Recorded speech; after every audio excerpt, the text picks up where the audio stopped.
Okay जनाब, the next is patient breast carcinoma having history of mother and sister and maternal aunt बरका 1, ठीक है, causing carcinoma. So the cause इसका कहाँ पे प्रेजेंट होगा? बरका 1 का हमारे पास मौजूद है न्यूक्लियस के अंदर। क्लियर? तो बरका 1, ठीक है, जीन जो है which is causing breast carcinoma in females, ठीक है, इसका आपसे पूछते हैं तो it is going to be the nucleus में प्रेजेंट है। Curve of a graph shows, तो कर्व जो है वो शो करता है mean and standard deviation. Clear? Male from Balochistan presents with lethargy, joint pain and leg ulcers, diagnosis is sickle cell anaemia. जब भी जॉइंट पेन्स गिवन हो, अल्सर्स है, लेथार्जिक, तो जॉइंट पेन से you are going to pick at के it is sickle cell anaemia. Clear? The next is a young man with heart failure, ठीक है, bilateral pleural effusion in pleural tap, there is low protein content, what type of fluid is this? तो it is ट्रांसयूडेटिव, ठीक है। ट्रांसयूडेटिव में क्या होता है? Protein का कंटेंट कम होता है एज कंपेयर टू एक्सूडेटिव, ठीक है। इसको भी आज के हाई यील्ड पॉइंट में लिखो डॉक्टर साहिबा कि एक्सूडेटिव में प्रोटीन कंटेंट ज़्यादा है जबकि ट्रांसयूडेटिव में प्रोटीन कम है, ठीक है, लो है। The next is a girl spilled hot water, develops bulla, ठीक है, few hours after burn, later erythema and fever, fluid in the bulla are opaque, redness and warmth. What is the type of inflammation? तो it is serous inflammation, ठीक है, opaque है तो it is serous type of inflammation. A 6-month pregnant lady with generalized weakness and lethargy presents with HP 9.8, MCV is 58, MCHC is 15. How to diagnose the type of anemia? तो हमेशा याद रखो कि it is serum ferritin. अगर हम इसको करते हैं डेविडसन के अकॉर्डिंग तो हमेशा याद रखो टाइप ऑफ एनीमिया के लिए हम सिर्फ सीरम फेरेटिन करवाते हैं। क्लियर? इसको आप लिखो आज के एमसीक्यू वाले आज के हाई यील्ड पॉइंट में कि हम जो है टाइप ऑफ एनीमिया देखने के लिए सिर्फ क्या कर रहे हैं? सिर्फ हम सीरम फेरेटिन कर रहे हैं। क्लियर? सिर्फ सीरम फेरेटिन करेंगे for the type of anaemia. Clear? According to Davidson, क्योंकि डिफरेंट एमसीक्यूज में इसके डिफरेंट ऑप्शंस मौजूद है but this one is confirm from Davidson. Clear? Anaemia को देखने के लिए आप क्या करते हो बताएंगे मुझे? एनीमिया को देखने के लिए कौन सा टेस्ट है और टाइप ऑफ एनीमिया को देखने के लिए कौन सा टेस्ट करेंगे?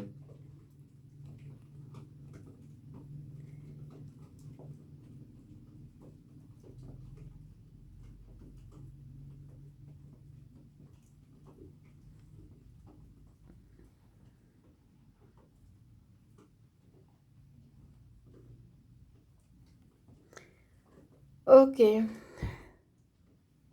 For type of anaemia serum ferritin, ठीक है।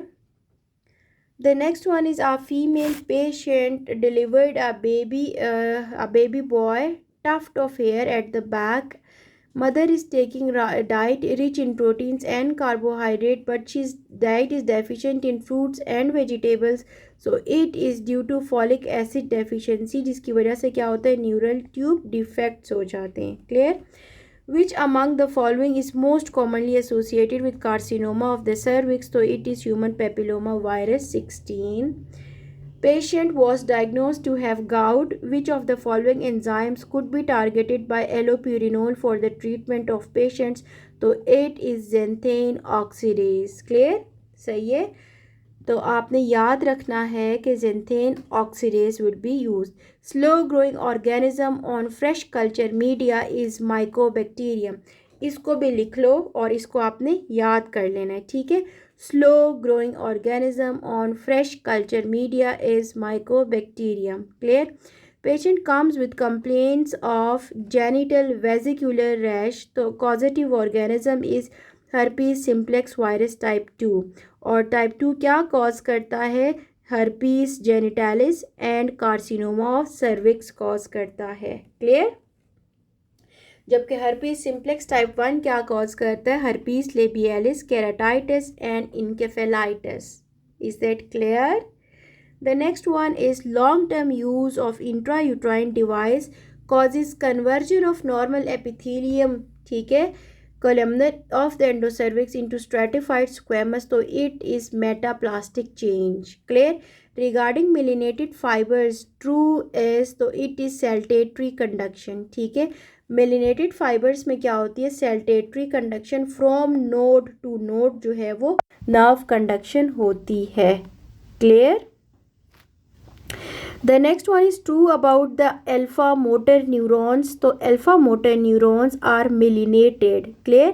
अब नीचे देखो, alpha motor neurons are myelinated and these terminate in extrafusal fibers. Clear? जबकि gamma motor neurons these terminate in intrafusal fibers. ठीक है, अल्फा है और गैमा है. ठीक है, अल्फा कहाँ पे टर्मिनेट हो रहे हैं? एक्स्ट्राफ्यूजल फाइबर्स में, और गैमा इंट्राफ्यूजल फाइबर्स में जाके टर्मिनेट होते हैं. क्लियर है? The next one is heart. SA node and uterine smooth muscles are supplied by adrenergic receptors are, तो it is beta 1 and beta 2. beta 1 और beta 2 हार्ट के ऊपर भी मौजूद हैं और यूट्रस पे भी, यूट्रस के स्मूथ मसल्स पे भी रिसेप्टर्स मौजूद हैं. Am I clear? The next one is patient has following ABGs, pH is 7.1 यानी acidosis है. Bicarb is 12, carbon dioxide is 44, likely acid base disorder is metabolic acidosis. ठीक है, कुछ भी इसमें मुश्किल नहीं है. The next one is a boy was talking in class. Teacher got irritated and asked him to lower his pitch. Which muscle is responsible for lowering the pitch? It is thyroarytenoid. Doctor Zainab आज के important points में ये भी लिखो थायरोएरिटिनॉइड, आगे arrow lowers pitch लिख दो. ठीक है. The next one is in nerve hyperexcitability, concentration of which of the following decrease in extracellular fluid. तो हमेशा याद रखो extracellular fluid में अगर कैल्शियम डिक्रीज होगा तो हाइपर एक्साइटेबिलिटी हो जाएगी. क्लियर? हाइपोकैल्सीमिया में क्या होता है? हाइपर एक्साइटेबिलिटी होती है, हमेशा याद रखो. Acute MI finding is which of the following, तो इट इज एक्यूट MI में क्या होता है? ST displacement. ठीक है, ST डिस्प्लेसमेंट होती है एक्यूट MI में. Okay. The next one is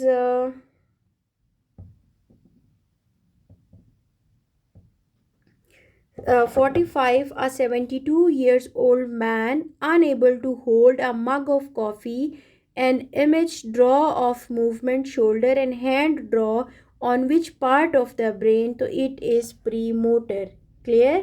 तो this is lesion in the premotor. ठीक है, premotor area जिसकी वजह से इसके मोटर फंक्शंस जो है वो अफेक्टेड है. क्लियर है? द नेक्स्ट वन इज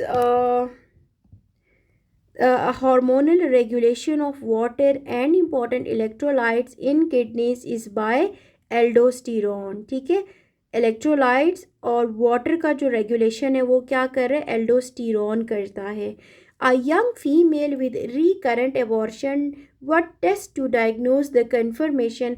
तो it is lupus coagulation. Antiphospholipid syndrome हम लोग पेशेंट को बेसिकली रूल आउट करते हैं. ठीक है, कि इसको एंटीफॉस्फोलिपिड सिंड्रोम तो नहीं है. क्लियर?